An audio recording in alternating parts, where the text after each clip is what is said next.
रोमा की शॉप का अब सेकंड डे होता है और आज भी पहले दिन की तरह बहुत से कस्टमर आए होते हैं और अपने कपड़े इतने साफ देख के काफी ज्यादा खुश होते हैं। और ये सब देख के रोमा भी काफी ज्यादा खुश होता है और कहता है मैं मर्चेंट्स गिल्ड में जा रहा हूँ। और अब नेक्स्ट सीन में रोमा गिल्ड में होता है और वहां पे ग्लिसेला उसे कुछ लोगों से मिलवाती है जिन्हें उसने इकट्ठा करा होता है रोमा के बिजनेस में काम कराने के लिए। रोमा अंदर रूम में जाता है, वहां पे काफी लोग बैठे हुए होते हैं। रोमा कहता है मेरा नाम है रोमा टाकाबयाशी और मैं ओनर हूँ नई लॉन्ड्री सर्विस का। सबसे पहले मैं सभी को थैंक्स करना चाहता हूँ यहाँ पे टाइम निकाल के आने के लिए। मैं उन लोगों को ढूंढ रहा हूँ जो कस्टमर से बात कर सके और चीजें इधर से उधर ले जा सके। तो जो चीजें तुम्हें उठानी होगी वो सिर्फ कपड़ों का बैग होगा, तो वो इतना भी भारी सामान नहीं होगा। और एक और चीज, मैं एक टेमर हूँ, तो शॉप में बहुत सारे स्लाइम्स हैं। स्लाइम्स भी वहीं पे काम करते हैं, तो मैं चाहता हूँ कि तुम उन्हें परिवार की तरह ट्रीट करो। ये सुन के सभी आपस में बात करने लगते हैं।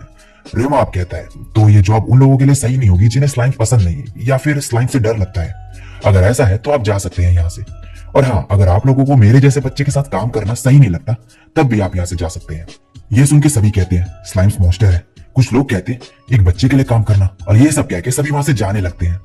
लेकिन दो लोग वहां से नहीं जाते और वहीं पर होते हैं। रेमा उन्हें देख के कहता है तो तुम दोनों को काम करने में कोई प्रॉब्लम नहीं? वो कहते हैं हाँ। रेमा तभी मन में कहता है ये डंडी और ये हेयर ऑर्नामेंट। फिर उनसे कहता है क्या तुम खुद को इंट्रोड्यूस करोगे, और अगर तुम्हारी कुछ शर्तें हैं तो वो भी बता दो। वो बंदा कहता है मेरा नाम फी है, ये मेरी बेटी है लीलिंग, और हमारी बस एक ही शर्त है कि आप हम दोनों को काम पर रखें। लेकिन एक प्रॉब्लम है, मेरा पैर टूटा हुआ है, तो क्या इससे कोई दिक्कत होगी? रेमा मन में कहता है टूटा हुआ पैर शायद हीलिंग स्लाइम से ठीक कर दे। और फिर कहता है नहीं कोई प्रॉब्लम नहीं है। तो क्या पैसों से रिलेटेड आपको कुछ कहना है? वो कहते हैं नहीं सर। रेमा कहता है मिस लीलिंग क्या तुम्हारी कोई रिक्वेस्ट है? लीलिंग कहती है क्या हम वहीं पर रह सकते हैं? फी कहता है हमारे पास ज्यादा पैसे नहीं है तो एक सस्ता होटल रहने को चलेगा। रेमा कहता है अगर ऐसी बात है तो तुम काफी लकी हो, मेरे पास जगह है जहाँ पे एम्प्लॉइज रह सकते हैं। ये सुन के वो दोनों काफी ज्यादा खुश हो जाते हैं। रेमा कहता है मेरा एक लास्ट क्वेश्चन है, तुम्हें देख के तुम दोनों काफी स्ट्रॉन्ग लगते हो, ये हथियार क्या है तुम्हारे पास? फी कहता है तुम्हारी आंखें काफी तेज है, मैं और मेरी बेटी असैसिन्स हैं। रेमा कहता है तुम यहाँ पर मारने आई हो? वो कहते हैं हम अब नहीं है। रेमा कहता है मुझे लगता है मास्टर ग्लिसेला को भी ये बात पता थी। ग्लिसेला कहती है ऑफ कोर्स मुझे पता था, ये मैं बूढ़ी जरूर हूँ लेकिन इन आंखों से मैं सब देख लेती हूँ। रेमा कहता है तुमने मेरे साथ भी यही किया था। ग्लिसेला कहती है हाँ, लोगों के बारे में जानना जरूरी है और ज्यादा तब जब वो दूसरी कंट्री से हो।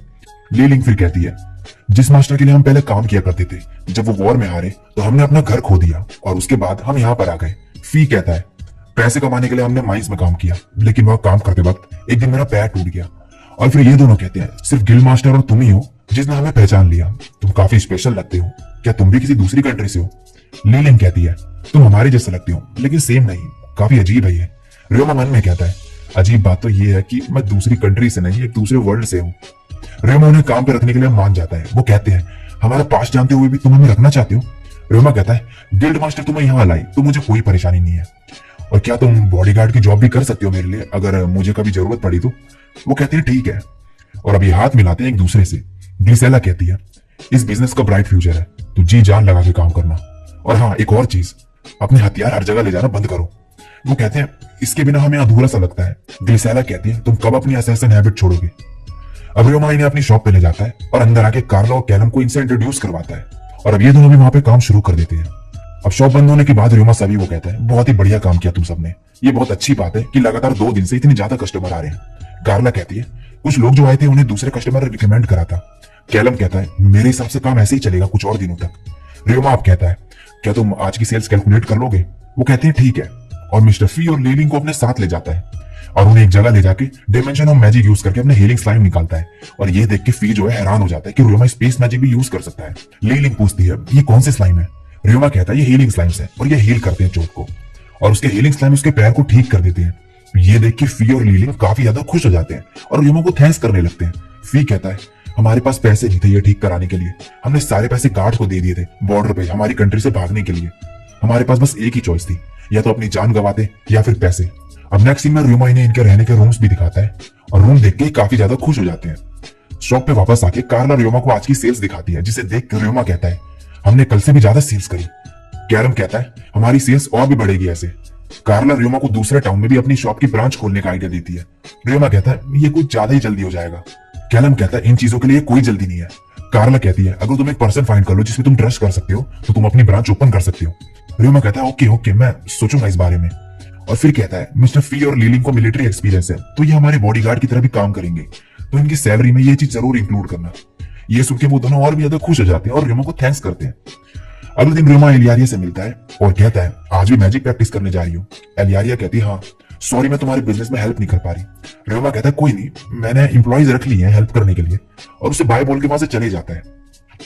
आज भी इनकी शॉप पे काफी ज्यादा कस्टमर आए हुए होते हैं और ये काफी मेहनत से काम करते हैं सभी। रेमा सभी के लिए पिज्जा बनाता है फिर और उन्हें सरप्राइज देता है। नेक्स्ट सीन में गिल्ड के मेंबर भी आए होते हैं अपने कपड़े साफ करवाने और काफी ज्यादा खुश होते हैं और रेमा के स्लाइम्स का काम देखकर। और तीसरा दिन भी काम का काफी अच्छा जाता है इनका। शॉप बंद होने के बाद रेमा कहता है आज की सेल्स कैसी रही। कार्ला कहती है कल से 1.5 गुना ज्यादा। रेमा कहता है बहुत ही बढ़िया। फी और लीलिंग कहते हैं तुम्हारा बिजनेस और भी बढ़ेगा आगे। रेमा कहता है इसका मतलब मुझे और एम्प्लॉइज रखने होंगे। कैलम कहता है तुम्हें गिल्ड में फिर से बात करनी चाहिए इस बारे में। रेमा कहता है हाँ, और मैं सोच रहा था कि कुक को भी काम पे रख लूं। कैलम कहता है कि कुक की क्या जरूरत है। रेमा कहता है सभी बिजी होते हैं तो ये बेटर रहेगा कि सभी को रोज अच्छा खाना मिले।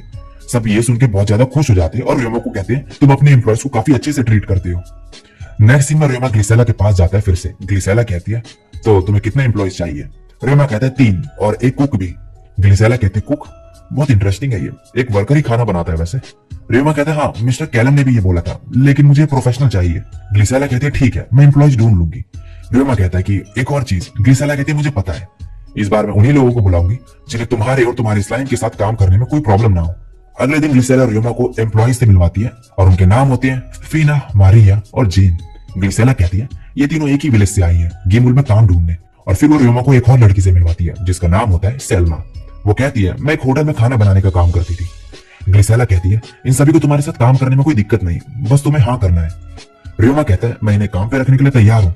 ग्लिसेला कहती है अगर तुम्हारे बिजनेस ऐसे ही बढ़ता रहा तो तुम्हें दूसरे टाउन में भी अपनी ब्रांच खोलने का सोचना चाहिए। अगर ये करना चाहो तो मेरे से बात जरूर करना।